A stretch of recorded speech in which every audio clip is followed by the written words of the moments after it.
आज़ादी के बाद इस देश में 66 साल तक पंचवर्षीय योजनाएं चलाई गईं, लेकिन आदिवासी समुदाय के कल्याण के लिए मैं कहूँ तो इन योजनाओं के कारण एक तरक्की का जो जन आंदोलन खड़ा होना चाहिए था वो नहीं खड़ा हो सका। 1950 में जब एकीकृत विकास की योजना बनाई जा रही थी तब उसमें एक प्रावधान रखा गया कि समाज के उस वर्ग को ऊपर उठाना है जो सदियों से मुख्य धारा से दूर है। 66 सालों में अनगिनत रिपोर्टें आईं, हजारों करोड़ रुपए आदिवासी समुदाय के उत्थान के लिए दिए गए, लेकिन जब पंचवर्षीय योजनाओं को भंग किया गया तब तक यह मूल्यांकन नहीं किया जा सका कि किन किन सेक्टर्स में आदिवासी समुदाय का कल्याण और विकास हुआ है। 2014 में जब देश में श्रीमान नरेंद्र मोदी जी प्रधानमंत्री बने तो मैं कह सकता हूं कि आदिवासी समुदाय के बीच एक नई आकांक्षा पैदा हुई, एक नए युग की शुरुआत हुई। अनेक कार्यक्रम चलाए गए, मैं उसका विवरण दूंगा, समय लगेगा, लेकिन देश में जो शुरुआत 2014 के बाद हो गई, जम्मू को अभी इंतजार करना पड़ा, 5 वर्षों तक इंतजार करना पड़ा और 5 अगस्त 2019 को आदरणीय प्रधानमंत्री जी ने जम्मू कश्मीर के 15 लाख से ज़्यादा आदिवासियों के विकास के सपने और आकांक्षाओं को नई ऊंचाई पर पहुंचाने का एक बड़ा फैसला किया। आज मुझे जिन प्रोजेक्ट्स के लोकार्पण शिलान्यास का अवसर मिला है वो आदिवासी गौरव को पुनः जम्मू कश्मीर में पुनर्स्थापित करने और पिछले 3 सालों से अनवरत चल रहे प्रयासों की कड़ी है। और मैं जिम्मेदारी से कहना चाहता हूं कि आदिवासी पूर्वजों का भी सम्मान है। शिक्षा, आदिवासी गांवों का समग्र विकास और उनकी आजीविका सुनिश्चित करना ये जम्मू कश्मीर प्रशासन की सर्वोच्च प्राथमिकता है और यही भारत के प्रधानमंत्री की इच्छा है। इस खास अवसर पर मैं भी चंद लाइनें कहना चाहूँगा। सबाब हुस्न में बहुत सा पड़ी है, नए पहलू निकलते जा रहे हैं, जो तूफानों में पलते जा रहे हैं, वही दुनिया बदलते जा रहे हैं, वही दुनिया बदलते जा रहे हैं। मेरे लिए व्यक्तिगत रूप से ये गर्व और सौभाग्य की बात है कि भगवान भरोसे 20वीं शताब्दी में छोड़ दिए गए एक बड़े वर्ग को 21वीं शताब्दी की मुख्य धारा में लाने के लिए पिछले 2-2.5 वर्षों से हम सब अनवरत अनेक काम कर रहे हैं। आज लोकार्पित किए गए ज़्यादातर परियोजनाएं आदिवासी समुदाय की युवा शक्ति को समर्पित की गई। मैं इन युवा बच्चों को बच्चियों को हृदय से शुभकामनाएं देता हूं और ईश्वर से उनके उज्जवल भविष्य की प्रार्थना करता हूं। अभी कुछ दिन पहले मैं अखबार पढ़ रहा था, किसी शख्सियत का बयान था कि आदिवासी समुदाय को उनके अधिकारों से वंचित किया जा रहा है। मुझे लगा कि यह बयान शायद 15 साल पहले का है। वो सज्जन शायद लेट कर गए, जबकि जम्मू कश्मीर में आदिवासी भाइयों के जिन अधिकारों को 2007 में लागू हो जाना चाहिए था उसे अभी 1.5 साल पहले हम लोगों ने 2 साल पहले लागू किया है। देश के अन्य हिस्सों में उसी समुदाय के लोगों को 15 साल पहले ये अधिकार मिल गया था। विकास की दौड़ में वो काफ़ी आगे निकल चुके थे। ये सोचने की बात है कि ऐसा क्यों हुआ, लेकिन आप लोगों को 15 साल जल, जंगल, जमीन पर आपके अधिकार से वंचित रखा गया। 2022 में दबे आवाज में कुछ लोग कह रहे हैं कि जम्मू कश्मीर के कोने कोने में आदिवासी समुदाय क्यों पिछड़ गया है। मैं कहना चाहता हूं कि वो समय बदल गया है। अब तो आदिवासी समुदाय उत्सव मना रहा है। इसी तरह अनेक इस तरह की बेबुनियाद बातें कही जाती हैं।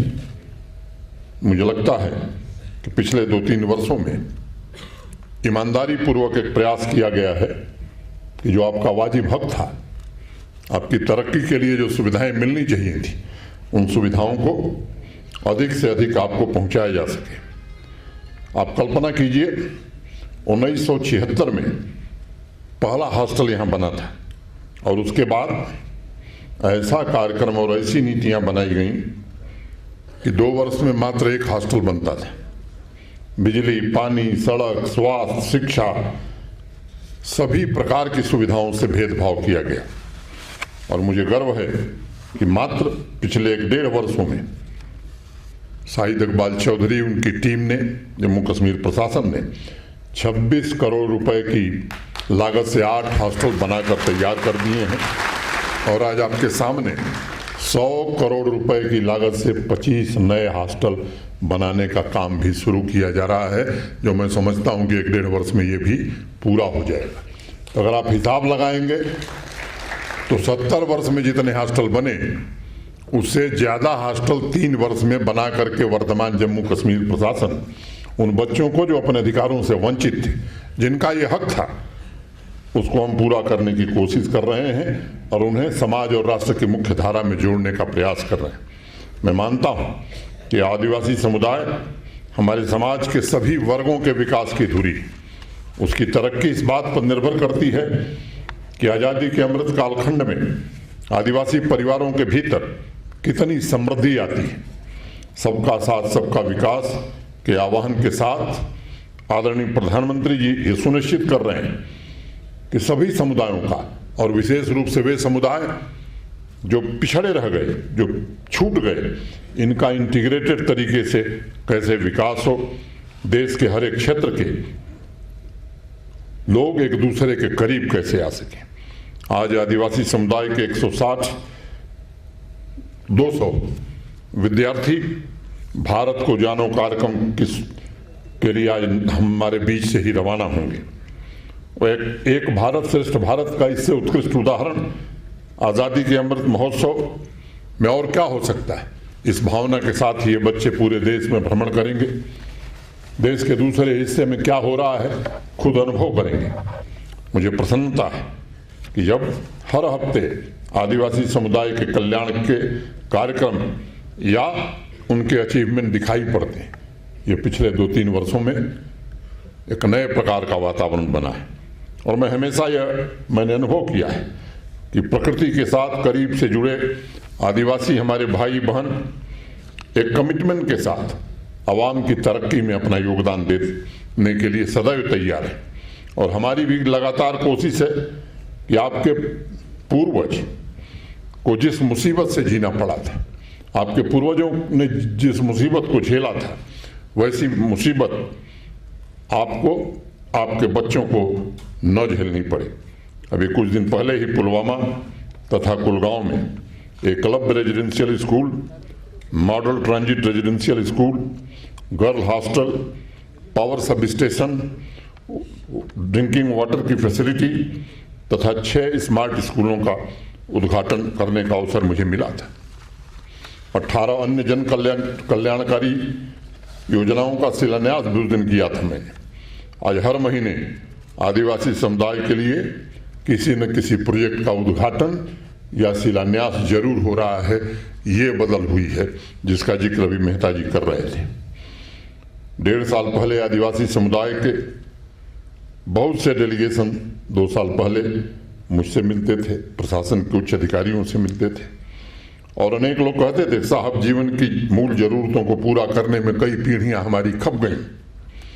आज भी मेजॉरिटी में ऐसे गांव हैं, परिवार हैं जिन्होंने सामाजिक आर्थिक विकास न देखा था, न मुख्य धारा से जुड़े थे। कई आदिवासी भाई ऐसे हैं जहां पीने का पानी भी नहीं था। जम्मू कश्मीर के इतिहास में पहली बार आदिवासी समुदाय के 92 गांवों के लिए बिजली के सब स्टेशन बनाने का काम मात्र 6 महीने में पूरा किया गया है। आज़ादी के बाद से अभी तक मीलों चलकर ये भाई जाकर के पानी लाते थे। एक पुरानी कहावत है मित्रों कि अगर वक्त की नब्ज पकड़नी हो तो नई पीढ़ी की स्थिति पर ध्यान दिया जाए। आज़ादी के बाद एक लंबा कालखंड जिसमें आदिवासी समुदाय की नई पीढ़ी पर सम्यक और व्यापक दृष्टि डाली गई है। प्री मैट्रिक स्कॉलरशिप का दायरा 1.5 लाख स्टूडेंट तक कर दिया गया है। पोस्ट मैट्रिक स्कॉलरशिप के लिए 12,500 बच्चों का चयन किया गया था।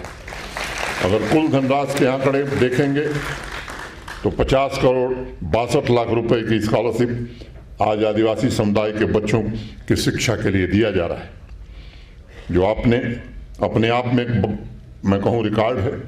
2012 में जेई तहत 2013 में नीट की शुरुआत हुई थी, लेकिन आदिवासी समुदाय के होनहार बच्चे बच्चियों के लिए किसी भी कोचिंग का इंतजाम नहीं था।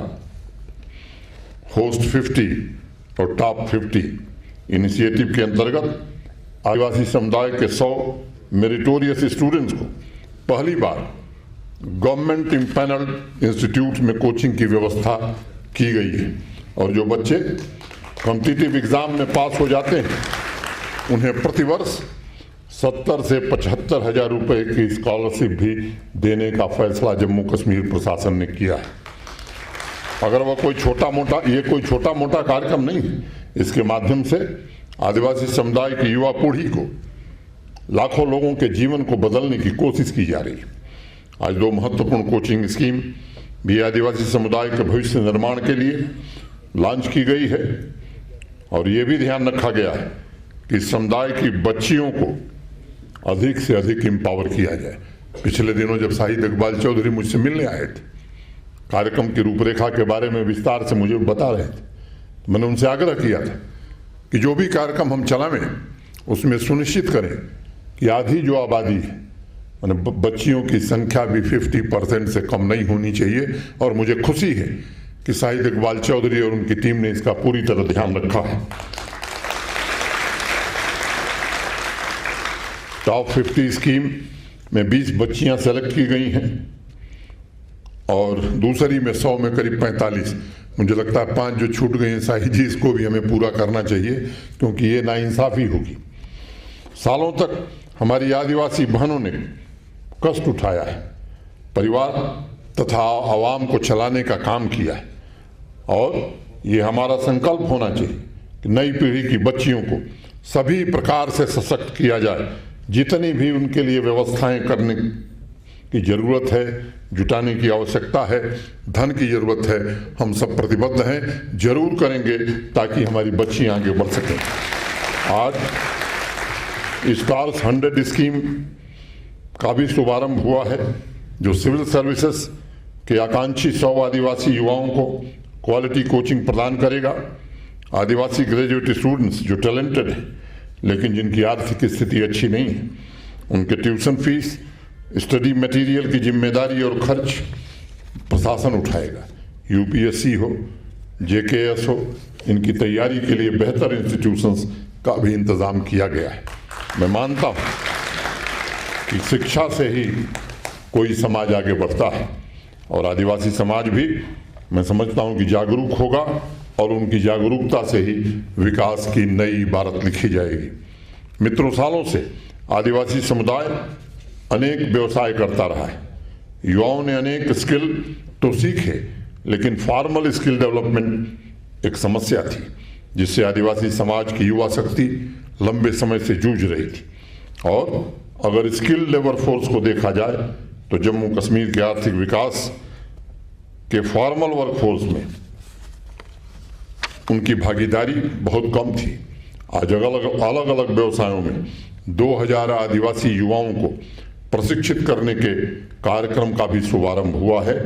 ऐसे बहुत से युवा जिन्होंने इनफॉर्मल तरीके से किसी व्यवसाय से में पहले ट्रेनिंग ली है, उन्हें भी इस कार्यक्रम के माध्यम से सर्टिफाई करने का काम किया जाएगा।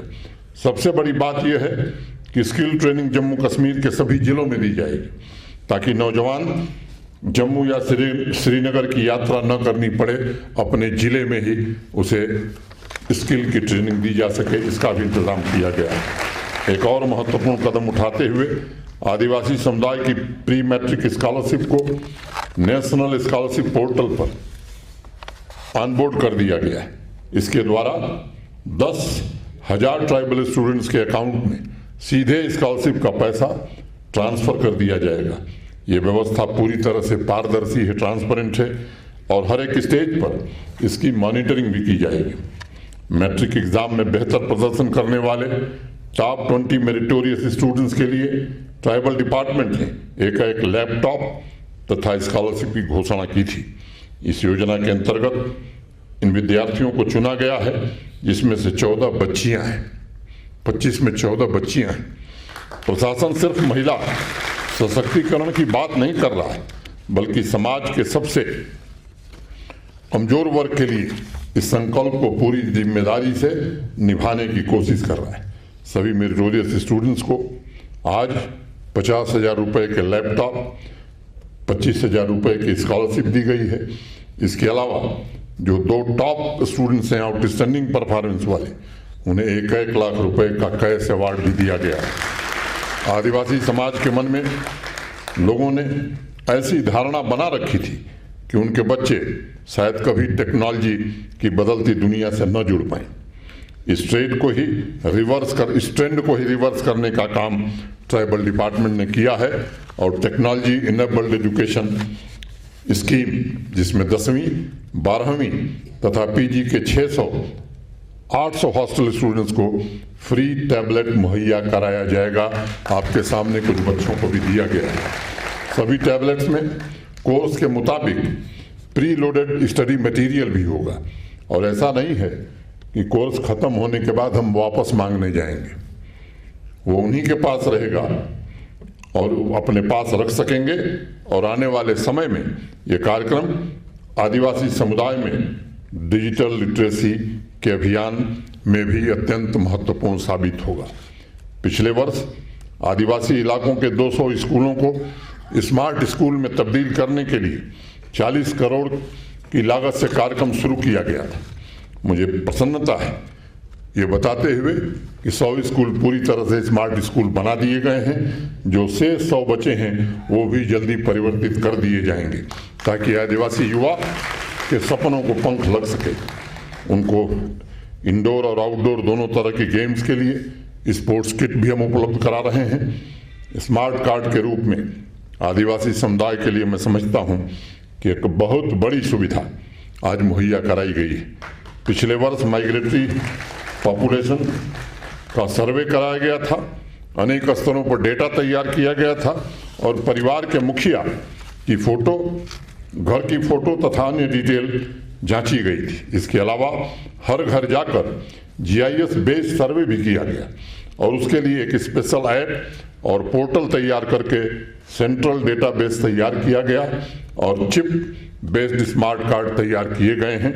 प्रशासन पूरी संवेदनशीलता से माइग्रेशन के दौरान आदिवासी परिवारों का ध्यान रखे, इसका इंतजाम किया गया है। पहले शिकायतें आती थी, अब मुझे लगता है कि आज जो काम हुआ है निश्चित रूप से अब आपको असुविधा नहीं होगी, इसकी चिंता की गई है। अभी मेहता जी बता रहे थे, इस वर्ष माइग्रेशन के दौरान पहली बार हुआ कि एक बड़ी आबादी के आवागमन के लिए ट्राइबल अफेयर डिपार्टमेंट ने 40 ट्रकों का इंतजाम किया। पहले माल मवेशी लेकर जाने में जहां आदिवासी परिवारों को 20 से 30 दिन लगते थे, वहीं इस वर्ष उन्हें 1-2 दिन में पहुंचा दिया गया। उनके स्वास्थ्य की रक्षा के लिए पिछले वर्ष 41 एम्बुलेंस सर्विस भी शुरू की गई, जिसकी मदद से रिमोट तथा दुर्गम एरिया में रह रहे आदिवासी भाइयों बहनों को हम आज स्वास्थ्य सुविधाओं को पहुंचाने में सफल हुए हैं।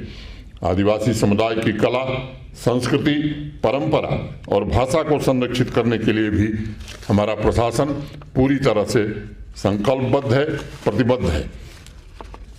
और मैं मानता हूं कि तभी विकास सर्वांगी होगा, सर्वस्पर्शी होगा। विकास समाज के सभी वर्ग को, सभी व्यक्ति को छूने वाला हो, इस दिशा में प्रयास किया जा रहा है। आज जब समाज के अंतिम छोर पर रहने वाले आदिवासी भाई बहनों के लिए कार्यक्रम शुरू किए जाते हैं तो बहुत प्रसन्नता होती है हमें, लेकिन कुछ लोगों को बहुत जलन भी हो रही है। आप इस बात से परिचित, आपके हक, आपके अधिकारों के संरक्षण के लिए ये प्रशासन पूरी तरह से प्रतिबद्ध है, संकल्पबद्ध। और भारत के सम्माननीय प्रधानमंत्री जी अनेक अवसरों पर जब भी किसी बैठक में जाने का अवसर मिला है तो जो पहला प्रश्न उनका होता है वो यही होता है कि क्या हुआ फॉरेस्ट राइट एक्ट का, कैसा चल रहा है ट्राइबल अफेयर डिपार्टमेंट। तो मैं आपसे निवेदन करना चाहता हूँ, ये कोशिश पिछले और 2-3 वर्षों में हम सब ने की है और विशेष रूप से शाहिद इकबाल चौधरी ने जब से जिम्मा संभाला है, इनकी पूरी टीम को मैं हृदय से बधाई देना चाहता हूं कि जिस शिद्दत से, जिस संवेदनशीलता के साथ इन्होंने काम किया है, मुझे पूरा भरोसा है कि जो काम 70 साल में नहीं हो सका उससे ज़्यादा काम 3-4 वर्षों में करके हम लोग आप सबको समर्थ बनाने में पूरी तरह से सक्षम होंगे। एक जिक्र किया भी मेहता जी ने। मित्रों, आप सब जानते हैं पब्लिक सर्विस गारंटी एक्ट यहाँ लागू है और अनेक सुविधाएं, अनेक सर्विसेज जम्मू कश्मीर की आवाम को इसके माध्यम से दी जाती हैं। पहले ये फिजिकल मोड में था, आज हम लोगों ने फैसला किया है कि अब ये फिजिकल मोड में नहीं होगा बल्कि पूरी तरह से ऑनलाइन कर दिया जाएगा। इसका मतलब कि अब अगर कहीं सर्विसेज में दिक्कत है, जिस अधिकारी के पास रुकेगी तो उस पर पेनाल्टी भी हो सकती है, कार्रवाई भी हो सकती है। तो आज 5 अगस्त 2022 को ये जो फैसला हुआ, मैं कहना चाहता हूं मित्रों कि आज से भ्रष्टाचार समाप्त होने की शुरुआत हो गई है और 5 अगस्त 2022 को हम लोग भ्रष्टाचार मुक्त जम्मू कश्मीर दिवस मनाने का संकल्प लेते हैं और हर कोशिश हम करेंगे कि भ्रष्टाचार की जड़ें जो बहुत गहरी थी अब काफ़ी हद तक ठीक कर लिया गया है, लेकिन पूरी तरह से यहाँ की आवाम को हर प्रकार की सुविधा बिना किसी भ्रष्टाचार के मिले, वो संकल्प हम जरूर पूरा करेंगे। इतनी ही बात कहता हुआ दूर दूर से आए हुए अपने सभी भाइयों का, बच्चों का मैं हृदय से साधुवाद करता हूँ, धन्यवाद करता हूँ और 2 पंक्तियाँ कह के अपनी बात खत्म करूँगा। जिंदगी ये तो नहीं तुझको संवारा ही न हो, जिंदगी ये तो नहीं तुझको संवारा ही न हो, कुछ न कुछ हमने तेरा कर्ज उतारा ही न हो, कुछ न कुछ हमने तेरा कर्ज उतारा ही न हो। कभी पलकों पे चमकती है जो अश्कों की लकीर, कभी पलकों पे चमकती है जो अश्कों की लकीर, सोचता हूँ तेरे आंचल का किनारा ही न हो, सोचता हूँ तेरे आंचल का किनारा ही न हो। जय हिंद, जय भारत। सम्मानित आदमी, सब व्यक्ति और खास करके अभी जो जिस चीज़ के लिए कार्यक्रम किया गया है, ट्राइबल समाज से जुड़े हुए सभी लोग, आप सबका आज के दिन में बहुत बहुत मुबारक है। आज का दिन बहुत बहुत महत्वपूर्ण है। आज से 3 साल पहले जब बदलाव हुए थे तो लोगों ने सोचना शुरू किया कि जम्मू कश्मीर का स्वरूप कैसा होना चाहिए और उसमें शुरुआत की गई और उसमें एक बिंदु ये था कि जो भी समाज में वो लोग जो पिछड़े रह गए उनको कैसे हमें आगे लाना है। और आज जो कार्यक्रम हो रहा है उसी संबंध में हो रहा है कि किस तरह से हमें ट्राइबल समाज को कैसे हम आगे लाएंगे ताकि वो किसी से पीछे नहीं रह जाए। एक सोच है कि जो ट्राइबल है वो सबल होना चाहिए, पिछड़ा नहीं होना चाहिए। और आने वाले वक्त में मुझे पूरा यकीन है कि ट्राइबल समाज के जो भी लोग हैं किसी से पीछे नहीं रहेंगे। और आज जिन बच्चों को लैपटॉप मिला है, कहें देखने में छोटा सा लगेगा, लेकिन जिस बच्चे को लैपटॉप मिलता है वो फिर इसको दुनिया भी बदलना शुरू होती है। वो इंटरनेट के ज़माने में बाकी के साथ कंधे से कंधा मिला के चल पाएगा, ऐसा मुझे यकीन है। उनकी जिनकी बहुत सारे बच्चों के आज से कोचिंग शुरू होगी और आज तो शुरुआत हुई है, लेकिन अंजाम ये होना चाहिए कि कोचिंग में वो कम्पीट कर जाए और किसी से पीछे नहीं रहे। इसी तरह से जो आपने हॉस्टल्स में शुरुआत करी है उसमें भी जो भी नई इनिशिएटिव्स ली जा रही हैं उसका सबको फ़ायदा पहुँचे। मेरे दिमाग में हमेशा एक बात रहता है जो मैं शाहिद चौधरी को बोलते रहता हूँ कि हर ट्राइबल के साथ आप कनेक्ट हो जाइए और उनका डेटा हमारे पास रहना चाहिए। एक भी आदमी को ये नहीं महसूस होना चाहिए कि वो उसको कोई मदद की ज़रूरत हो तो उसको मदद नहीं मिलेगी, क्योंकि जब आप जुड़ जाते हैं तो हमें पता चल जाता है कि आपको कोई भी किसी तरह की दिक्कत है, किसी तरह की परेशानी है, तो हमारी इतनी सारी स्कीमें हैं, किसी न किसी स्कीम में मदद मिल जाएगी। अगर यूथ क्लब में जाएंगे तो उनकी ट्रेनिंग हो सकती है, उनको खेलने का व्यवस्था हो सकता है, उनके पढ़ने की व्यवस्था हो सकती है। किसी को अगर लैपटॉप की ज़रूरत है तो जैसे आज मिला उसको मिल सकता है। जो सुविधाएं समाज के सामान्य वर्गों को उपलब्ध हैं वही सब सुविधाएं ट्राइबल समुदाय के भी सभी लोगों को मिले, इसको सुनिश्चित हम लोग करने की तरफ कोशिश कर रहे हैं। नहीं जाती जहां ट्राइबल कम्युनिटी की बात नहीं होती, सेक्रेटरीज में मैं सबसे जूनियर क्या करना है, तो मुझे लगता है कि काफी ज्यादा शुरुआत में बर्डन लगता था। अब उनकी लीडरशिप के अंडर बहुत सारी चीजें आसान लगती हैं। जैसे आपने का इम्प्रूव हुआ, काफी सारी फैसिलिटीज जिसमें हमें देने का जो मौका मिला, उसमें बैकग्राउंड में चीफ सेक्रेटरी साहब की बहुत सारी कोशिशें हैं। मैं इनसे भी वादा करना चाहूंगा कि जो इन्होंने रिस्पॉन्सिबिलिटीज हमारे साथ लगाई हैं उस पर हम खड़े उतरेंगे। प्रिंसिपल सेक्रेटरी एजुकेशन यहाँ पे है, आपने देखा जैसे स्मार्ट स्कूल्स का ऑनरेबल एलजी साहब ने जिक्र किया, इस बार फिर से 200 स्कूल लिए जा रहे हैं। अभी इन्होंने डिसाइड किया प्रिंसिपल सेक्रेटरी साहब ने कि वहाँ के टीचर्स को अच्छे तरीके से ट्रेन किया जाए ताकि ट्राइबल डेवलपमेंट उस इलाके में हो सके। डिविजनल कमिश्नर कश्मीर पांडुरंग पोले साहब बहुत ज्यादा खुद पर्सनल इंटरेस्ट लेकर ट्राइबल वेलफेयर के प्रोजेक्ट्स को मूव कर रहे हैं। मैं इनका शुक्रिया अदा करना चाहूंगा पूरे साल से जो इनकी एक्टिविटीज रही हैं, जो इनका सपोर्ट रहा है, और खास करके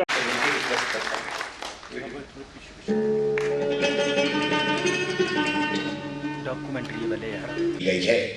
महकमे ने हॉस्टल में रहने वाले बच्चों के लिए टैबलेट देने का भी फैसला किया। हम लोग द्वारा 8 नए ट्राइबल हॉस्टल्स का इनॉग्रेशन करें।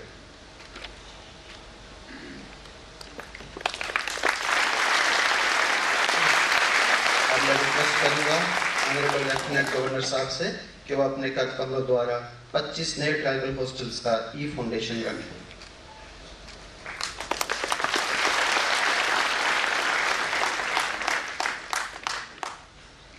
जैसा कि आपको जानकारी है कि ट्राइबल अफेयर्स डिपार्टमेंट ने नीट और जेई को केवल रिमोट का बटन दबाकर इस कोचिंग प्रोग्राम का आगाज करें।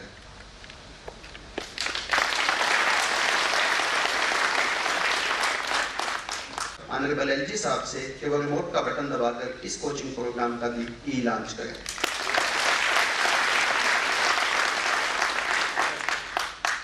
अपने कर कमलों द्वारा इन 2000 ट्राइबल युवाओं के लिए स्किल डेवलपमेंट कोर्सेज का शुभारंभ करेंगे। मैं रिक्वेस्ट करूंगा ऑनरेबल एलजी साहब से कि वो रिमोट का बटन दबा के इस प्रोग्राम का भी ई-लॉन्च करें।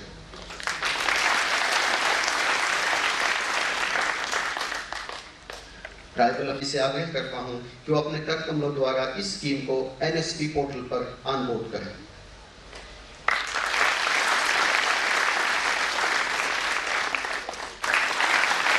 सुमेरा शकील के बाद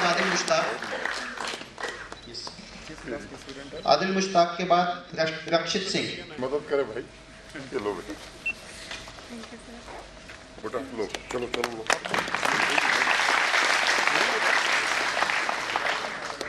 आपको बहुत मुबारक, 99.2% ठीक है बेटा। यस। के बाद राजा सुहेल लोन।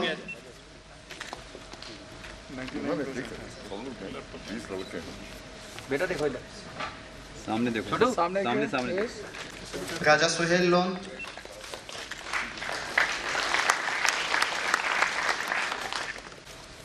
दीजिए बेटा देखो इधर,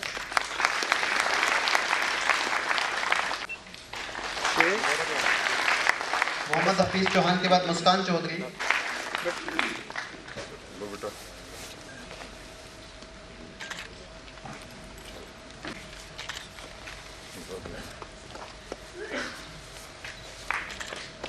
समीक्षा